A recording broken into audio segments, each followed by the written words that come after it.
Blues clair pour Patrick Strahan. Le parcours de Patrick Strahan étonne. Né en France en 1934, bohème à Paris au début des années 50, il quitte l'Europe en 1954 pour échapper à la conscription, devient bûcheron en Colombie-Britannique jusqu'en 1958, avant de s'installer au Québec en juin de la même année. Il est intellectuel, écrivain, journaliste et animateur à Montréal dans les années 60, avant de séjourner 2 ans en Californie. Il revient de son séjour san-franciscain, affublé de signes autochtones et rebaptisé le Bison Ravi, anagramme qu'il a repris à Boris Vian, juste à temps pour être arrêté à Rimouski en pleine crise d'octobre. Chantre de la contre-culture, bien malgré lui parfois, Strahan a milité auprès de la gauche culturelle dans les années 70, tout en continuant ses émissions radiophoniques. Il a beaucoup écrit, beaucoup bu, avant de finir ses jours, sans le sou et toujours à Montréal, malade et solitaire en 1988. Strahan aura été un éternel exilé. Suis-je un inadapté? On me l'a dit plus d'une fois, en particulier des femmes qui le découvraient un beau matin. Mais tu n'es qu'un inadapté. Merci, cher ami, mais comment donc? Or, ce n'est pas non plus exact. Je passe, ou je crois passer, ou je cherche à passer entre les deux. L'inadaptation et l'adaptation. Je cherche la médiation et le dépassement. Je cherche la médiation et le dépassement. C'est très exactement ce que je vis au Québec depuis 20 ans et j'entends bien continuer. Et il y a Brecht, Sartre, Barthes, il y a Henri Lefebvre. Je ne peux conclure qu'avec Henri Lefebvre, je n'ai pris au sérieux que 3 réalités. L'amour, la philosophie, le parti. 3 déceptions jusqu'à un certain point. Je souhaite aux railleurs d'aussi émouvantes ou ardentes déceptions. Au début des années 50 à Paris, il a participé à l'Internationale lettriste, côtoyant Guy Ernest Debord et Ivan Steglov, juste avant la fondation de l'Internationale situationniste. Il a fait de nombreuses métagraphies avec eux, plusieurs dérives également sur le principe de la psychogéographie. Il a surtout bu avec Debord. On peut lire le récit de leur nuit blanche dans Les bouteilles se couchent. Il a dérivé ensuite à Montréal, mais seul. Au Québec, il a d'abord connu Pierre-Éliott Trudeau, Arthur Lamotte, Alfred Pennon, Gilles Carle, Gaston Miron et Paul-Marie Lapointe. Il aimait les poètes. Il connaissait très bien Gérald Godin et Pauline Julien. Dans les années 70, il désirait accompagner la gauche marxiste pour l'avènement du socialisme. Jean-Marc Piot était son grand camarade. Madeleine Gagnon et Gilles Groux étaient des proches. Il a publié un numéro situationniste en 1960 au Québec, le seul, Cahier pour un paysage à inventer. Strahan écrit dans plusieurs revues, les magazines, Parti pris, McLean, les Cahiers du cinéma, TV Hebdo, 7 jours, Le Devoir, La Barre du jour, Stratégie, Chronique au Beau-Québec, Spirale. Il a publié plusieurs recueils de ses écritures aux éditions de l'Aurore, à l'Hexagone, aux Herbes rouges. Il apparaît dans quelques films, dont À tout prendre de Claude Jutras, et en 1964, il tient le rôle principal dans La Terre à boire de Jean-Paul Bernier, film qui, de l'aveu même de Strahan, a été un échec, ce qui n'est pas tout à fait juste aujourd'hui lorsqu'on le voit. Il a réalisé et animé des émissions à Radio-Canada, Radio Centre-Ville, notamment l'émission Blues clair. On peut lire, d'ailleurs, la retranscription de d'une de ces émissions dans 4 quatuors en train qu'amour advienne, publié au Nord-Ouest en 1984. Strahan discutait de cinéma, philosophie, littérature, sport, musique. Il correspondait avec d'illustres destinataires, René, Godard, Deleuze, Duras. Sraram n'était pas tout à fait inconnu. On venait boire avec lui dans les tavernes où il travaillait, à l'Associación Española de son cher ami Pedro. Il faisait partie du paysage culturel québécois des années 60-70 qu'il désirait réinventer avec les intellectuels, les écrivains et les cinéastes de l'époque. En 1973, au Beau-Québec lui consacre un numéro spécial, très volumineux si on le compare aux autres numéros spéciaux d'Au Beau-Québec consacrés à un écrivain. Il faut dire que Sraam était membre de la revue. Mais ce numéro était différent des autres. Étant composé de courts textes de sympathie, d'admiration, de déclarations d'amour, donnant ainsi l'impression qu'il était connu de tout le monde, comme sur la couverture, où on peut lire un extrait du mot écrit par son éditeur des Herbes Rouges, François Hébert. « Le rapport entre l'écriture et la vie, je le dois à Sraam. Il a 37 ans et il te parle tandis que les autres te répondent. » Sraam savait s'y prendre pour construire sa persona. L'impression qu'il était largement connu et apprécié était renforcée par la publication de témoignages de plusieurs figures connues de la scène culturelle de l'époque, comme Pauline Julien, Luce Guilbeault, Armand Vaillancourt, Gaston Miron, Pierre Vadeboncoeur. Ils notent tous son authenticité, tandis que Denis Arcan et Jacques Leduc le mettent en garde contre le végétariat, ce qu'un article de journal que Sraam a reproduit sur la couverture arrière de son livre « 4 quatuors en train qu'amour advienne » dit d'une façon encore plus hargneuse. C'est un article de Conrad Bernier, publié dans Le Petit Journal en octobre 1964. Savez-vous quel est l'acteur le plus cher d'Hollywood? Bob Mitchum. Et c'est moins par le salaire qu'il exige que par les frais supplémentaires et imprévus qu'il provoque. Ainsi, récemment, Mitchum réussit le tour de force de démolir quasiment tout un hôtel parce qu'on refusait de lui servir une tasse de chocolat en pleine nuit. Encore un autre qui se prend pour Patrick Sraam.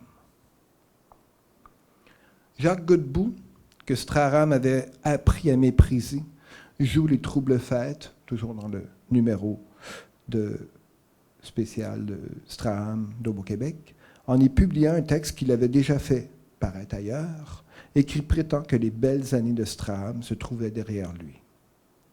Il faut lire la lettre à Debord pour savoir à quel point Sraam se méfiait déjà de Jacques Godbout en 1960. Et là, je ne parle pas de Pilon qui dirigeait Liberté. Sraam était néanmoins celui qui s'était le plus entiché de son parcours et de sa culture. Il s'était pris comme objet et sujet principaux de ses écritures. On peut suivre ses dérives et Nuits blanches parisiennes au début des années 50, comme je l'ai dit, avec Debord dans Les bouteilles se couchent, publié posthume en 2006. On peut suivre son arrivée à Montréal et ses premières dérives urbaines dans T41, 1960. Son voyage de 2 ans en Californie est relaté dans Irish Coffee au No Names Bar en 1972. Il s'interroge sur lui-même, sur ses questions, sur ses positions, expose son expérience de sevrage dans Questions Socracritique en 1974. Dans Portrait du voyage, publié en 1975, il décrit à l'heure près une journée dans la vie de camarades de Jean-Marc Piot et Madeleine Gagnon.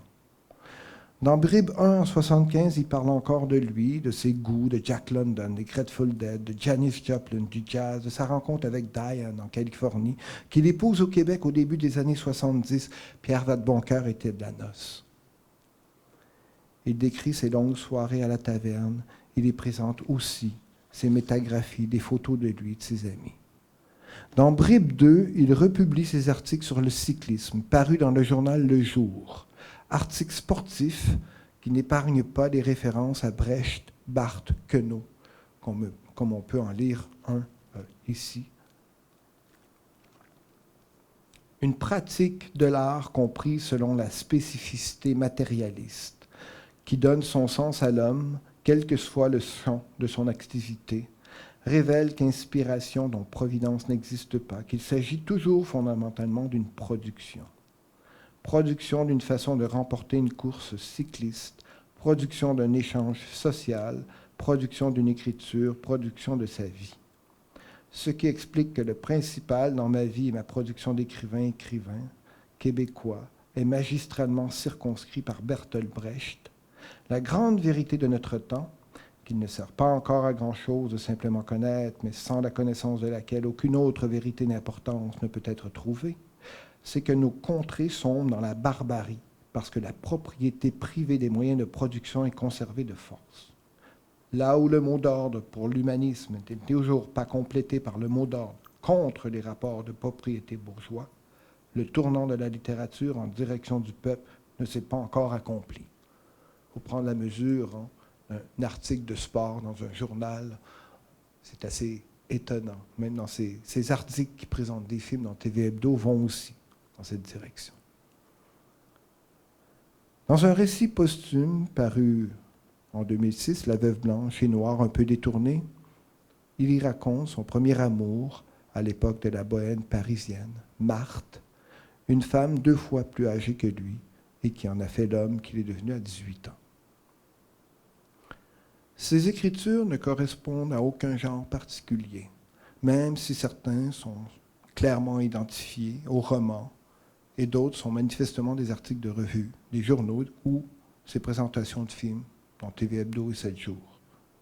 La plupart des pages qu'il a écrites entremêlent des descriptions de type autobiographique, des souvenirs, des passages d'un journal intime, d'un carnet de notes, des impressions de lecture, des réflexions morales, philosophiques, esthétiques, des citations, beaucoup de citations, des morceaux de sa correspondance, des fragments d'autoportraits. Ces pages sont comme une extension de lui-même, aussi bien sur les plans physiques, intellectuels et moraux. Elles peuvent faire penser par moments aux essais de Montaigne, qui voulait, disait-il, se peindre de manière simple, naturelle et ordinaire, bref, tout nu. Mais les livres de Straham n'atteignent pas l'unité des essais, ni celle des Confessions de Rousseau ou encore des Mémoires de Casanova. Chacun de ces livres représente en soi un fouillis d'associations d'idées, de perceptions, de collages de textes, de photos et d'images, d'affiches. Les écritures de Straham ne sont pas ordonnées par des thèmes, ne développent pas un seul sujet à la fois, n'obéissent à aucune chronologie. Leur mode de composition rappelle plus la pratique lettriste de la métagraphie ou la pratique situationniste du détournement. Il ne s'est jamais gêné pour reprendre des passages d'autres textes et les publier sans demander les droits. Il partage ainsi la même volonté que celle de Debord de mettre fin au copyright et aux droits d'auteur. Tout passage d'un livre, tout fragment musical, toute image se doit être détourné. Une phrase appartient moins à son auteur qu'à celui qui l'utilise le mieux. C'est assez connu chez les situs. Le détournement rappelle l'échantillonnage, sampling, voire le mash-up. Straham découpe et colle tout ce qu'il trouve pour composer un nouvel ensemble sans perdre nécessairement la source. La métaphore musicale figure bien les écritures de Straham. Ses textes rythment les nombreuses citations avec les fragments de sa vie quotidienne qui frôlent par moments le détail insignifiant. Entre fragments de l'Anti-Oedipe ou des mots et des choses et un article des cahiers du cinéma, on apprend qu'il a emprunté de l'argent pour prendre l'autobus, que des amis lui ont apporté du thé parce qu'il a froid l'hiver. Bref, il insère par intermittence dans le cours de ses réflexions par procuration des fragments de vie secondaire en apparence banale, comme celle-ci. Diane et moi arrivâmes à Montréal le 1er novembre 1970. Le 16 octobre, j'étais arrêté, libéré le 2 novembre. Détenu 3 semaines en gare maritime de Québec, Diane était déportée le 13 novembre. Le 16, je repartais pour San Francisco, revenant à Montréal le 13 janvier 1971. Épouser un citoyen canadien seulement autorisait Diane à revenir au Québec. Mariage le 22 avril 1971. Ne pouvant supporter de vivre avec moi, Diane a déménagé le 1er mai 1972. Pourquoi publier des moments de vie à peine anecdotiques? Et à quoi bon les répéter d'un livre à l'autre? Straham répétait inlassablement les mêmes choses de sa vie, comme si, dans un effort qui rappelle celui des surréalistes, Il la retouchait en écrivant son histoire qui n'en finissait pas d'advenir. On lui a reproché son narcissisme, comme on l'a reproché jadis à Breton. Mais il s'en défendait en considérant que la révolution en train de se faire, le véritable geste politique, consistait à élaborer une critique de sa vie quotidienne sous la forme d'une écriture-lecture.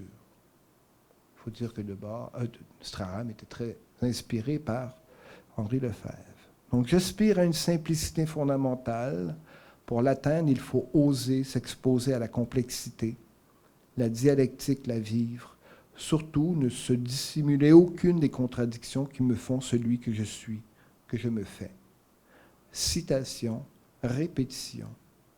Ainsi seulement puis-je concevoir un écrire en corrélation réelle avec la dialectique du vivre. Je cite, donc je vis. On pourrait penser toutes sortes de petits slogans qui résumeraient un peu la pratique d'écriture de Straham. Straham a légué à la postérité les moments intenses de sa vie. Ses livres sont une archive qui attend un lecteur pour les mettre en marche, comme un air du passé se faisant entendre au présent.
Il y a quelque chose d'aléatoire dans la composition des livres de Straham, dans l'agencement de ces fragments de vie, d'une vie palimpseste, connectée à tout ce qui semble signifier la révolution, le changement, l'intensité. Vedette rock, la musique classique, des poètes, des écrivains, des philosophes, des lieux, des manifestations, des événements marginaux de la culture. Michael Lurie, Altamont, Bertolt Brecht, John Coltrane, Roland Barthes, Félix Guattari, Denis Vanier. Cet agencement ne cherche pas à représenter une identité, un portrait, mais à donner la sensation que la vie est un réseau si vaste que la seule unité qui la définit, c'est un flux ininterrompu, une sorte de courant d'expérience.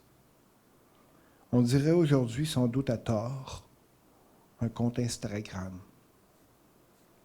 Le récit de sa vie en est un en mouvement, étourdissant, à force de proposer des possibilités de sens, des trajectoires, des jeux de pistes. Mais ce récit stimule l'imagination qui ne craint pas, elle, la multiplication des références. On ne comprend pas toujours le sens des écritures de Strahan. On ne déchiffre pas. On ne les déchiffre pas. On lirait, comme on lirait par exemple un roman policier. On traverse ces écritures comme on parcourt une encyclopédie ou des pages web. Ces livres donnent un réel plaisir de lecture. On les feuillette sans ordre précis, comme ils s'offrent à la vue et à la lecture. On retient au passage une référence musicale, une image, un nom. On parvient à faire quelques liens, on identifie les répétitions, les rappels. On finit par connaître ses amis et les endroits qu'il fréquentait avec eux, comme s'ils devenaient nos propres amis. Pedro de l'Association Española, ou à la Taverne Rex, au Blues Clair. Si les écritures de Strahan refusent la signification close, la composition parfaite et cohérente, c'est qu'elles nient en quelque sorte la mort. Elles forcent le lecteur à se libérer du modèle logique, de l'ordre syntaxique, de la rigueur de l'argument. Bref, elles le forcent à s'éloigner de la pensée apathique. Lire Strahan, c'est comme essayer de lire le mouvement du monde dans un atlas. C'est une invitation à relier des points, à faire des itinéraires, à trouver des rapports secrets, des correspondances, des analogies, comme disait Baudelaire. Invitation à une lecture rhizomatique peut-être. On entre dans ces écritures par n'importe quel bout. Elles sont sans début ni fin, évidemment sans milieu. Ces écritures sont finalement à la mesure de sa vie. Elles vont de soi, ont quelque chose de naturel, d'un naturel désarmant, c'est-à-dire quelque chose de bâtard. Ainsi s'accentue, s'accroît ma condition d'écrivain-écrivant, doublée, cette distance qui constitue l'écrivain, par laquelle Roland Barthes clôt magistralement littérature et signification, dernier texte de ses essais critiques, ma bâtardise extrême. Strahan cite, répète et nomme à n'en plus finir. C'est son style. Et ce style s'allie à un style de vie qui est aussi un style de lecture. Les lectures de Strahan, comme ses écritures, sont bâtardes, hybrides, composites, mêlées. Elles suivent le flux naturel de sa pensée et de ses expériences. Celui qui fait lever les yeux d'un livre après avoir lu un passage qui contient en puissance de nombreuses vies. Strahan s'en explique plus d'une fois. Il faut le lire comme il écoutait les autres. Roland Barthes, pour moi, le lecteur est un créateur virtuel. Je lui propose un instrument de travail, ou mieux encore, car il ne s'agit pas d'un livre de savoir, une collection de références.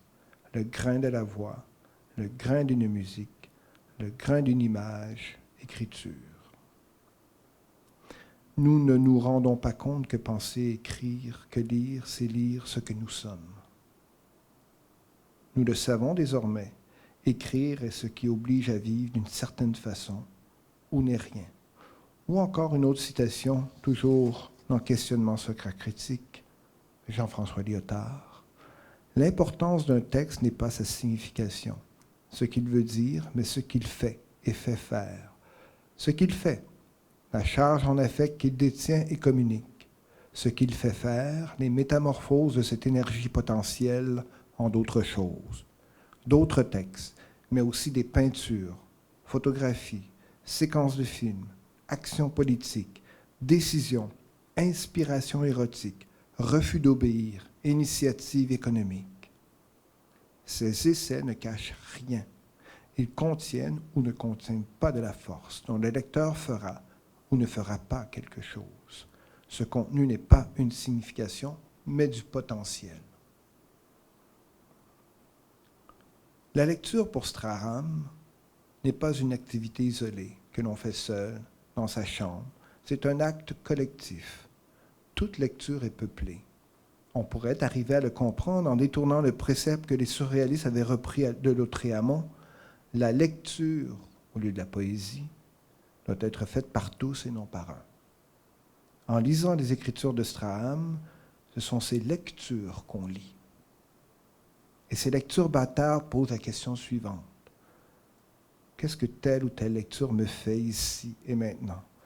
Et qu'est-ce qu'elle m'engage à faire? Le texte qu'on lit a, comme le disait l'anthropologue Alfred Gell à propos des objets d'art, quelque chose comme une agentivité, agency, c'est-à-dire le texte que l'on lit agit sur nous, lecteurs, comme une personne douée d'une intentionnalité propre. Le texte agit comme un corps ayant la capacité de nous affecter, nous, notre corps de lecteur. Ce qu'a proposé à sa façon Marielle Massé dans un ouvrage récent sur la lecture.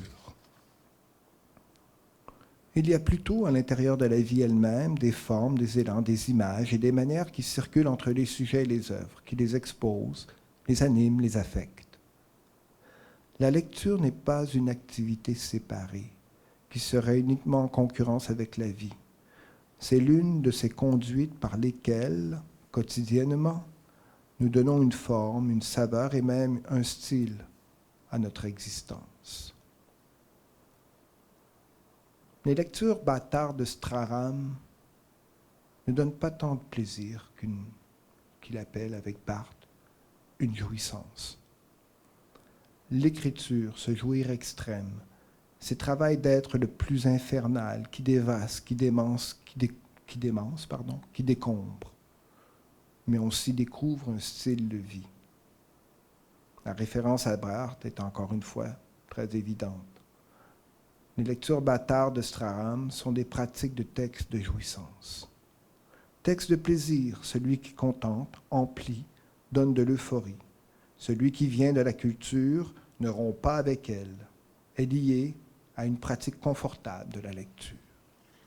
Texte de jouissance, celui qui met en état de perte, celui qui déconforte, peut-être jusqu'à un certain ennui, fait vaciller les assises historiques, culturelles, psychologiques du lecteur, la consistance de ses goûts, de ses valeurs, de ses souvenirs, met en crise son rapport au langage. Lecture bâtarde, texte de jouissance. C'est un déplacement de notre attention sur telle ou telle idée, sur telle ou telle chose. C'est un engagement dans des conduites, des démarches, des puissances qui nous façonnent. C'est prendre des directions possibles de notre vie mentale, morale ou pratique. C'est une invitation à nous réapproprier, à imiter ou à défaire. Et cela au risque de l'ennui. Ce que l'on peut assurément reprocher aux écritures de Straham. Mais il reste à savoir, de quel ennui s'agit-il? La lecture n'est pas seulement un exercice intellectuel, un plaisir de l'esprit. Les lectures bâtardes de Straham, qui ne se limitent pas à des mots, mais incluent sons et images, traversent le corps et fouillent les perceptions qui définissent le sujet. C'est un exercice de subjectivation. Citer et nommer, c'est aller au cœur de ma singularité qui me spécifie sujet. Bison ravi, le blues éclair, c'est moi que j'écris, je mourrai en vie. Les lectures bâtardes de Straham sont une modélisation subjective. Elles sont une conduite, une promenade qui met en jeu une manière d'être, une forme de vie. Mais elles sont une signature impermanente. Car en tentant de s'élucider lui-même à travers la pratique des œuvres, en se traitant dans ses lectures, écritures comme une œuvre toujours en devenir, bien que saisie par mille ritournelles, à commencer par le petit air de ses dérives situationnistes, Straham se désubjective en s'éloignant des formes de vie normées pour atteindre sa singularité et en faire un pouvoir politique. La Marguerite, chère Marguerite Duras que j'aime, elle a compris qu'on ne peut plus résister qu'en faisant des actes libres, comme son film Le Camion. C'est parce qu'elle m'apprend tellement comment je me fais que ce qu'elle dit me cristallise et me fonde, que je la cite. La croyance en une solution d'ordre politique faite par un parti au pouvoir ou qui va prendre le pouvoir, c'est la grande régression d'aujourd'hui. Tout ce qu'on peut faire pour lutter contre ça, c'est faire des actes libres. Le camion est un acte libre. C'est un acte contre tout pouvoir. Les lectures bâtardes de Straham sont aussi, pour lui, des actes libres. Sraram est allé à la limite des possibilités d'édition de texte et d'images à l'époque du livre imprimé. Il a repris plusieurs expérimentations graphiques des avant-gardes, surtout celles plus politiques d'un international lettriste et situationniste. Non pas dans le but d'en faire un simple essai formel, une critique de la société du spectacle ou un objet de détournement et de provocation, de dissolution des manières de faire petite bourgeoise. Non, Sraram s'est approprié les innovations formelles et graphiques de l'avant-garde pour donner à voir une image dynamique de sa vie intime au quotidien. À tout prendre, ses livres archivent à la fois sa vie personnelle et publique et les mouvements intimes de sa pensée. Il matérialise sa mémoire et le mode de fonctionnement de la mémoire. Car c'est cela la lecture. Réécrire le texte est l'œuvre à même le texte de notre vie. Car c'est cela la lecture comme une pratique d'individuation, un moment décisif dans l'élaboration de la grammaire du rapport à soi. Devant les livres, nous sommes conduits en permanence à nous reconnaître, à nous figurer, c'est-à-dire à nous constituer en sujet et à nous réapproprier notre rapport à nous-mêmes dans un débat avec d'autres formes. Les écritures bâtardes de Sraam se débattent avec la forme, avec d'autres formes. Et je crois qu'un texte n'a chance d'aboutir heureusement, c'est-à-dire en dehors de tout devoir, que si l'on voit, je dirais presque, si on hallucine l'objet typographique. Sraram utilise toutes les possibilités typographiques du livre imprimé pour halluciner ces pages d'écriture qui rendent compte de ces lectures bâtardes. Utilisation de nombreuses polices de caractères, du gras, de l'italique, des guillemets, de l'encadré. Écriture présentée à la verticale, à l'horizontale, profusion d'images, référence complète à des lectures, des films, des pièces musicales.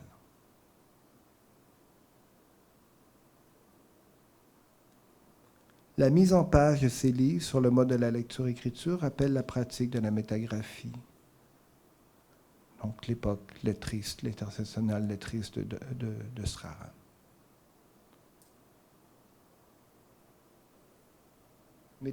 Métagraphie, élément du grec méta, exprimant la succession, le changement, la participation. Dans les néologismes scientifiques, métalangage, métamathématique, méta signifie ce qui dépasse, englobe, un objet de pensée, une science. Je ne devrais plus cesser de faire des métagraphies parallèlement. Je ne devais plus cesser, de faire des métagraphies parallèlement des écritures, qu'elle infléchir beaucoup dès La Veuve blanche et noire un peu détournée en 1954, apparaître dans Blues clair, où s'intercalaient aux miennes des phrases empruntées au roman de Ramon Gomez de la Serna, La Veuve blanche et noire, que je détournais un peu. Et jusqu'à En train d'être, en train vers où être, Québec, l'obscène Nyctalope éditeur, publié en 1971, et dernier graffito folk rock des 48, de Irish Coffee au No Names Bar et Vin Rouge Valley of the Moon, édition L'Hexagone, l'obscène Nyctalope.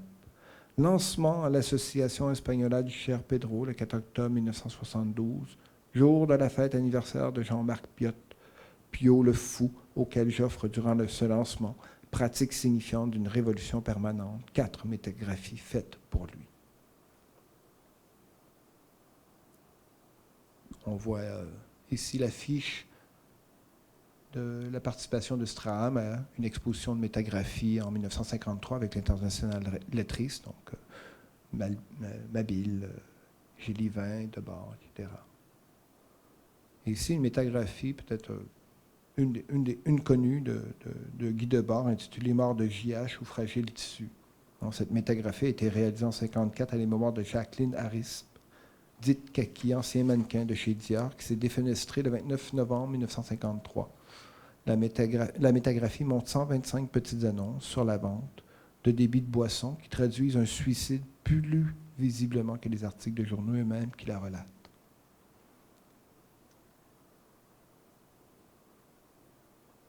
Comme le dit Debord en rappelant la théorie de l'image surréaliste, c'est l'élément détourné le plus lointain qui concourt le plus vivement à l'impression d'ensemble, et non les éléments qui déterminent directement la nature de cette impression.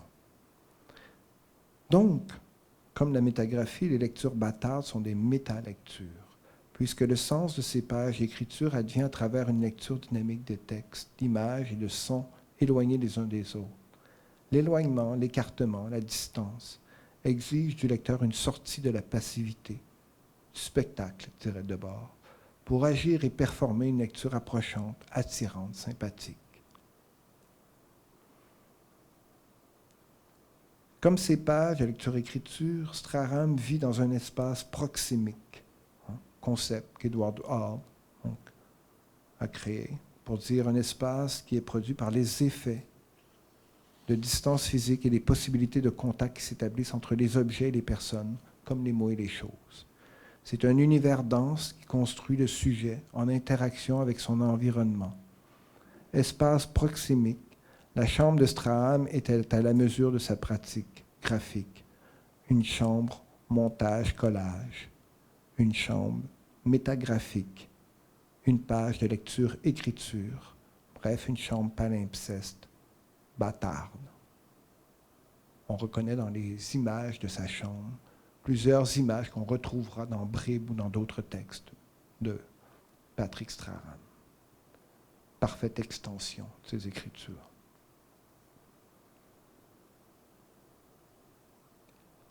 Straham est mort en 88, quelques années avant la mise en place définitive d'Internet.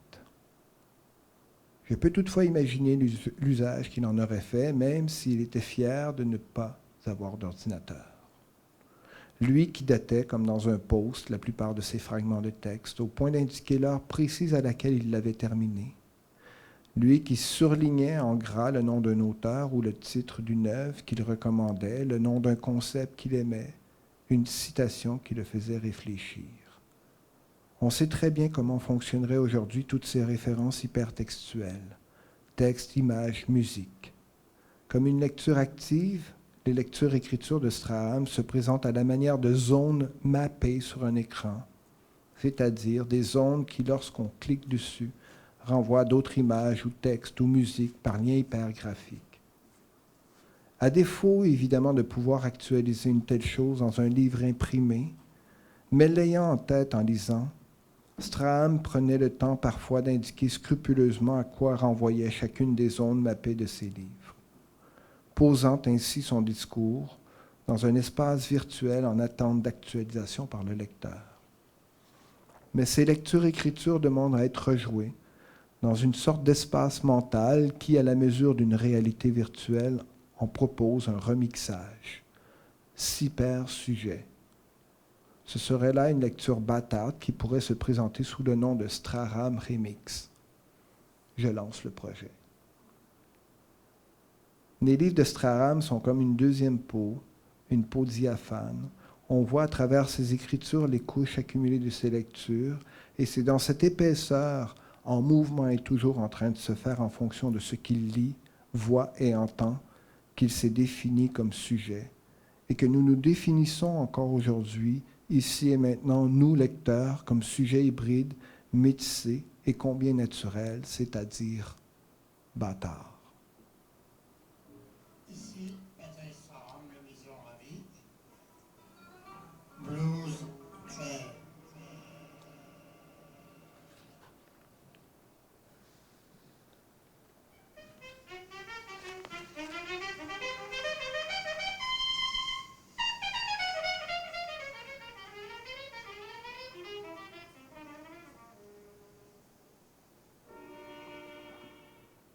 Merci.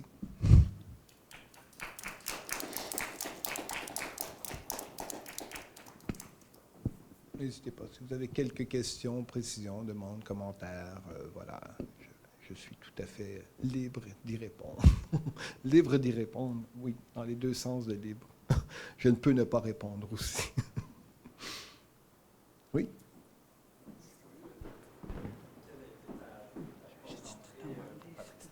Ah oui?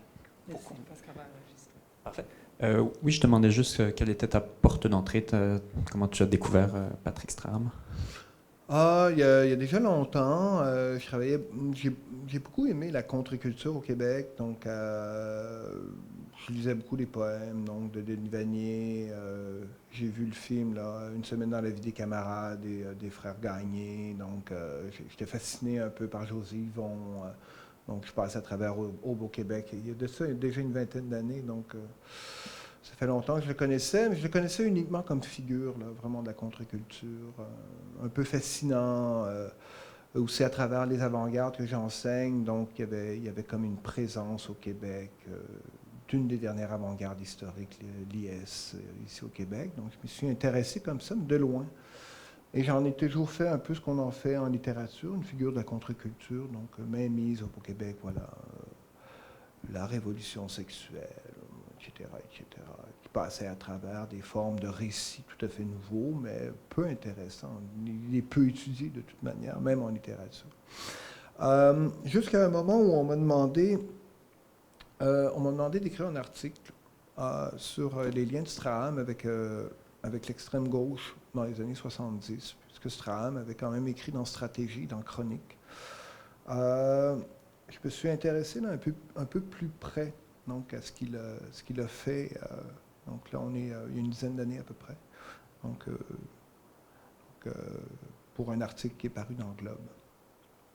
Et c'est là que j'ai découvert et que je suis rentré là, vraiment plus profondément dans ses écritures et dans son parcours, et de le détacher uniquement de ce rapport à la contre-culture, puisque Strahan a eu des problèmes avec la contre-culture, c'est-à-dire dans ce front un peu marxiste culturel qu'il défendait avec Piot dans la revue Chronique.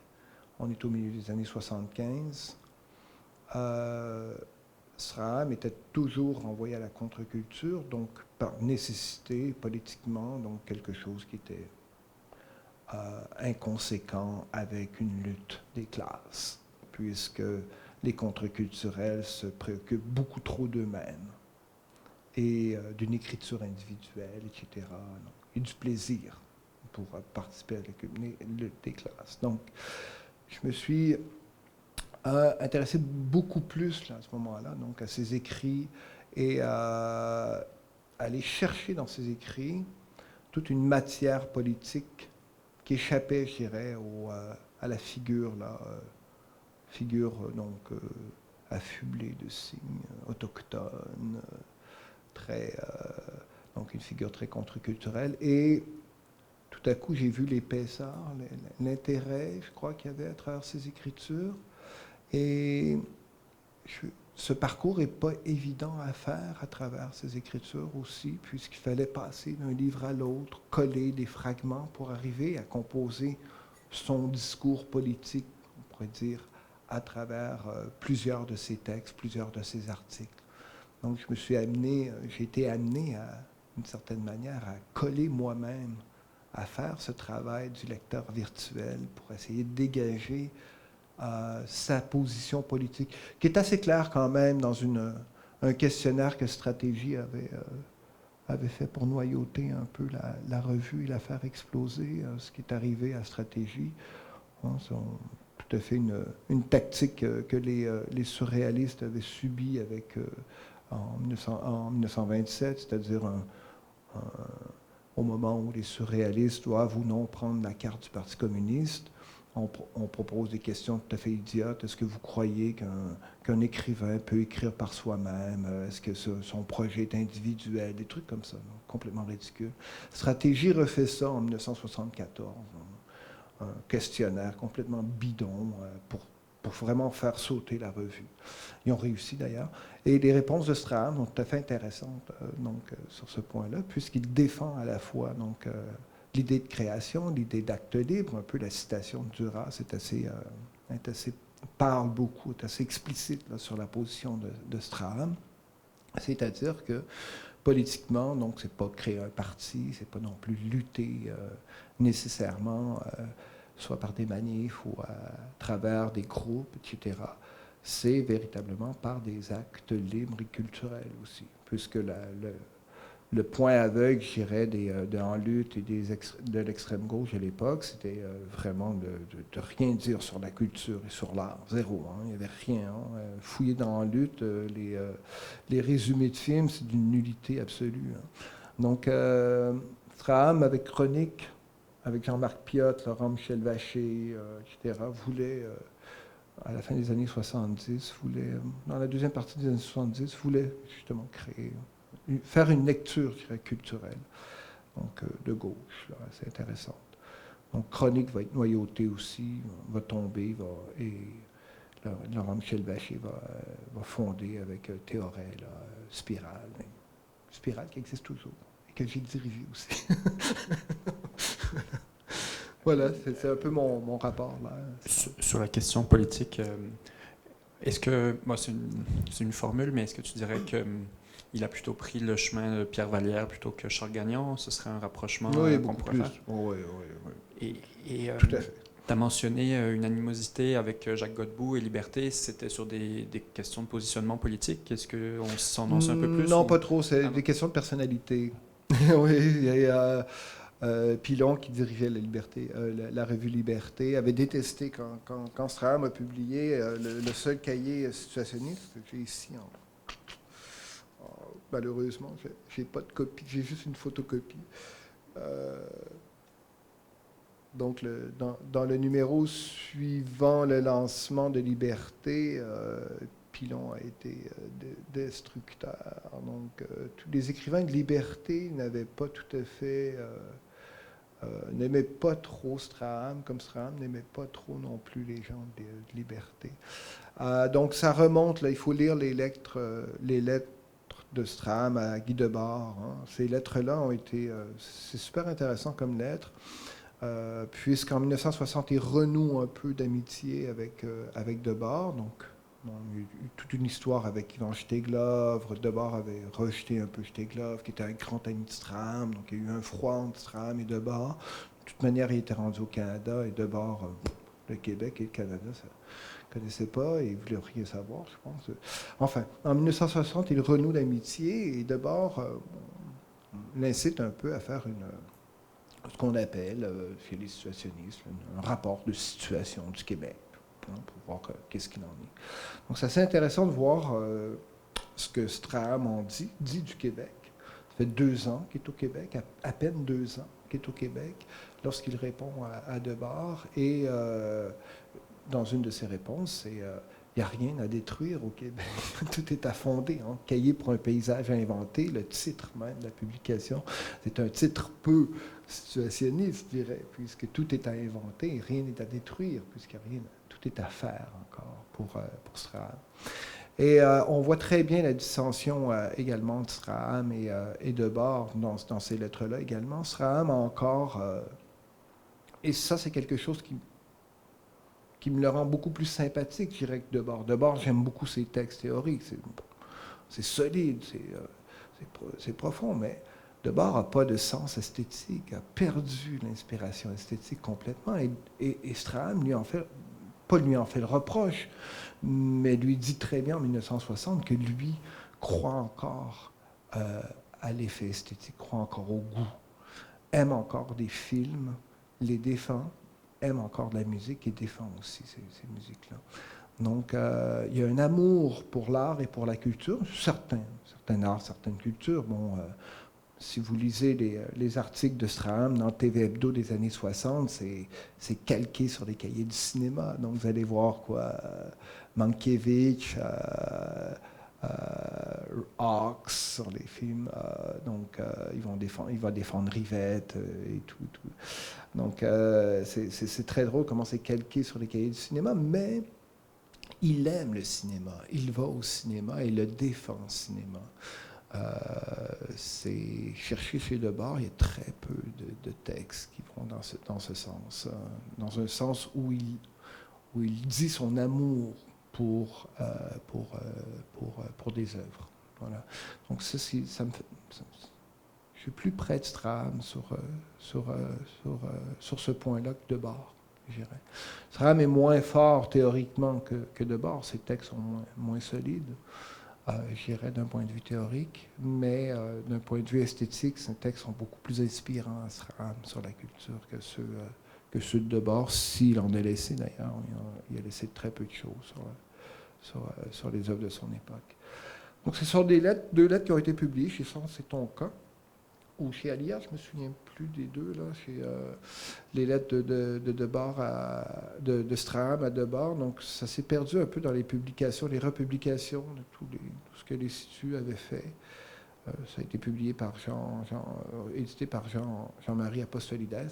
Donc, c'est des lettres qui vaudraient le coup d'être republiées au Québec chez un éditeur québécois, les deux lettres de Strahan, puisque ça concerne finalement le Québec. Et Strahan entrevoit donc l'avenir de Godbout, avec certains bémols, l'avenir aussi de Gilles Carle, c'est assez drôle. Espère beaucoup d'Arthur Lamotte, il a raison. Voit déjà venir des jeunes de l'époque comme Denis Arcand également, dans lesquels ils font beaucoup espoir donc, au cinéma. C'est assez intéressant, donc, le bilan, le panorama un peu qu'il fait du Québec en 1960. C'est des lettres qui vaudraient le coup d'être publiées au Québec. On travaille là-dessus.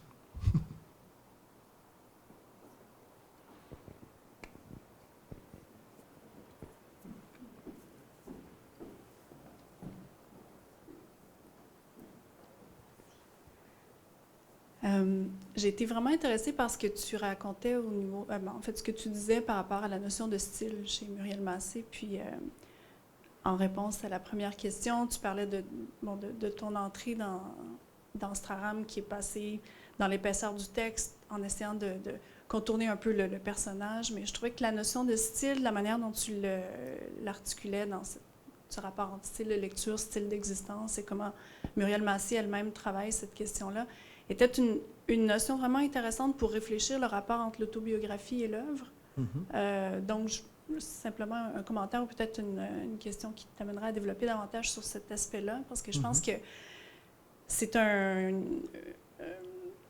le rapport entre la vie et l'œuvre est une question fondamentale, je pense, qu'on a, avec les structuralistes qu'on a mis de côté, etc. Il y a eu plusieurs positions sur cette question-là et je pense que la notion de style, telle que l'articule Muriel Massé et comment tu l'as travaillé aujourd'hui, je pense qu'elle est intéressante à réfléchir dans ce sens-là. Non, tu as tout à fait raison. En plus, ça s'inscrit dans une reconfiguration des études littéraires. Donc, une reconfiguration plus pragmatique, je dirais, de la lecture. C'est-à-dire qu'une lecture, c'est pas uniquement un déchiffrement, comme en effet les sémiologues l'ont dit, quoique là-dessus je mettrais certains bémols, surtout chez Marielle Massé, qui dit que, chez Écho, c'est seulement du déchiffrement. Oui et non, puisque c'est toujours une performance aussi de sa mémoire et de ses expériences dans la lecture. Donc, il y aurait des choses à dire où on pourrait aussi modérer, je dirais, le repoussoir que constitue la sémiologie. Peut-être celle de Grémas, oui. En effet, sans doute. Quoique les sémiologues aujourd'hui sont rendus justement dans le corps, dans les formes de vie. Donc, ils ont essayé de faire un peu ce tournant, je dirais, pragmatique. Mais ça s'inscrit tout à fait dans une pragmatique de la lecture, celle de Yves Citon, entre autres, sur la question de l'actualisation. Donc, une lecture n'est jamais en soi une activité, je dirais, en effet, complètement détaché.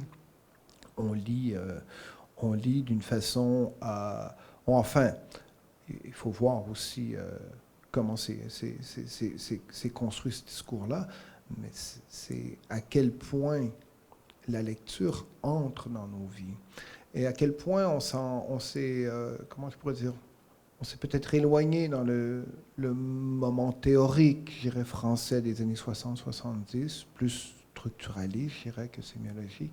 On s'est éloigné peut-être de comment je pourrais dire, cet effet de la lecture sur les affects, sur les démarches, sur les modes de vie et l'importance que ça prend.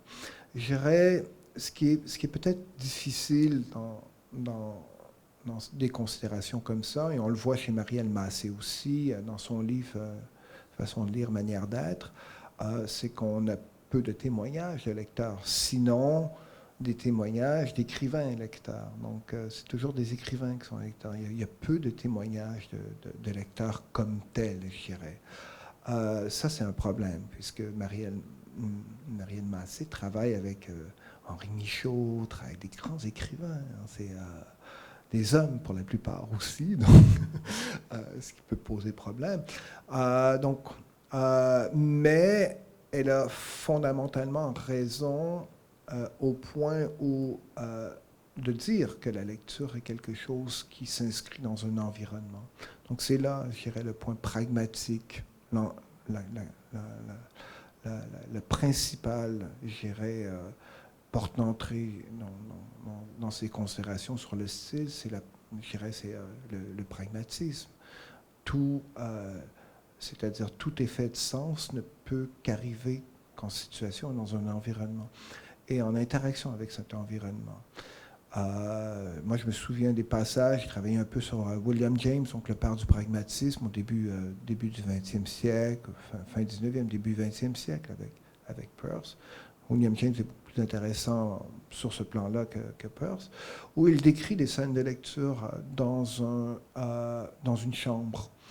Et il dit à quel point, et là on est en début du XXe siècle, on est très loin de Myriam Massé, mais il prend l'exemple d'une lecture dans une chambre où ce qu'on est en train de lire est entièrement investi des objets qui sont à proximité dans la chambre. C'est très beau comme passage.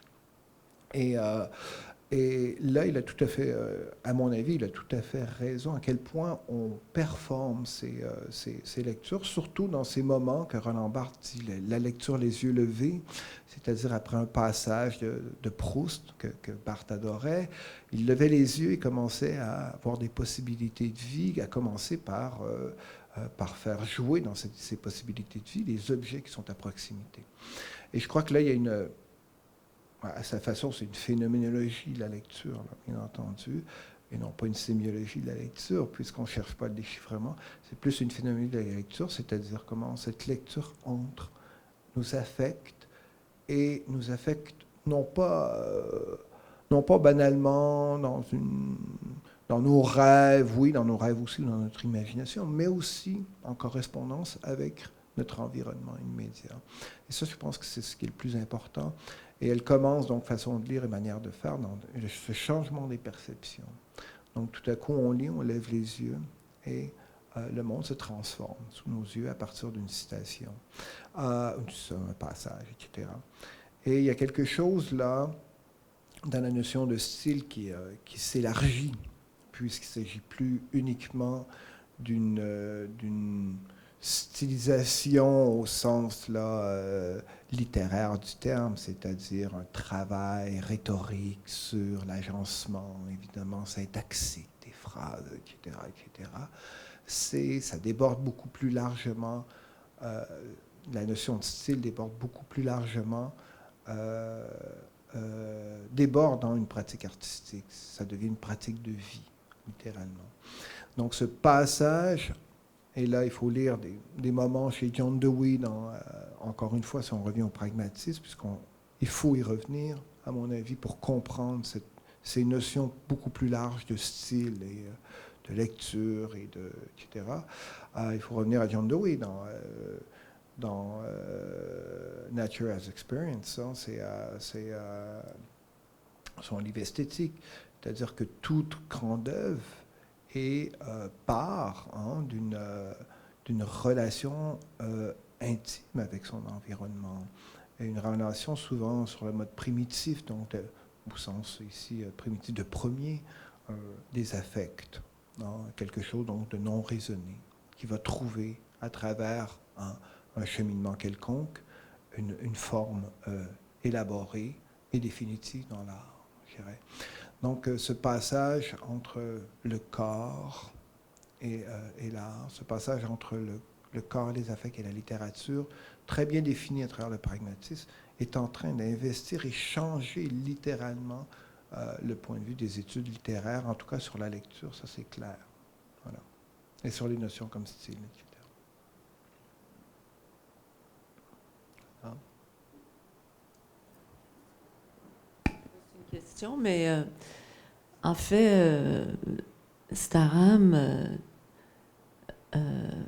tout dans sa vie, dans son écriture et dans la lecture. Alors, je me demande si... et aussi, la vie de Staram, c'est aussi l'alcool, hein? Et puis je me dis, mais on fait ça, puis on n'en parle pas trop. Enfin, ceux qui étaient ses amis, tout ça, enfin, puis dans les tavernes et les bars, on savait très bien. Mais en fait, je me demande si c'est l'alcool, finalement, qui a peut-être permis ce type de lecture et d'écriture. Parce que par l'alcool, peut-être que... Est-ce qu'il a écrit autrement qu'en état d'ébriété? Je me pose la question. Est-ce qu'il y avait une distinction? Est-ce que peut-être l'alcool faisait en sorte que la lecture devenait des points lumineux? Et ces points lumineux-là, c'est aussi ces espèces de collages. On ne pourrait pas défaire l'alcool et l'ébriété chez lui de son écriture, de sa lecture, j'ai l'impression.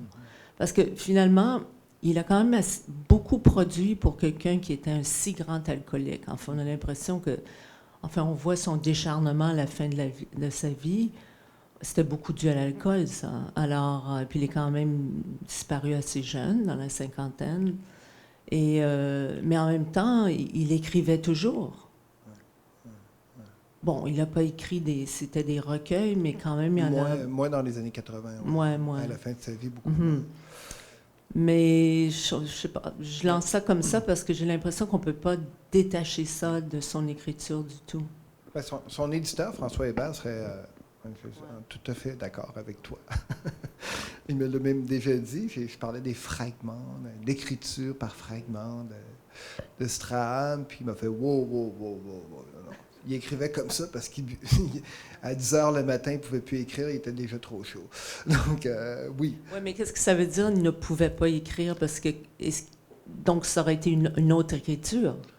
Je ne suis pas sûr que Strahan arrêtait d'écrire à 10 heures le matin parce qu'il était trop chaud. Ouais. De toute façon, il y avait ses émissions de radio qu'il faisait, qui continuaient. Il s'enregistrait, réécrivait donc des bouts d'émissions de radio. Etc., après les avoir entendus. Et il était bourré, oui, ça c'est connu. Hein, il était souvent, ses émissions de radio, il était bourré.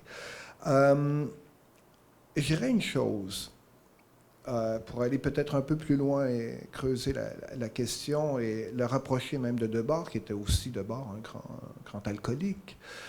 Et Debord, ça ne l'a pas empêché d'écrire des très longs textes structurés et argumentés. Donc, ce n'est pas nécessairement l'alcool qui nous fait écrire par fragments, puisque les textes de Debord sont fichtrement bien écrits. Peut-être était-il moins affecté. Dans son cas, à lui. Moins affecté que Strahan, qui, à l'âge même de, je crois que c'était à 46 ans, 47 ans, ça faisait déjà enlever un rein.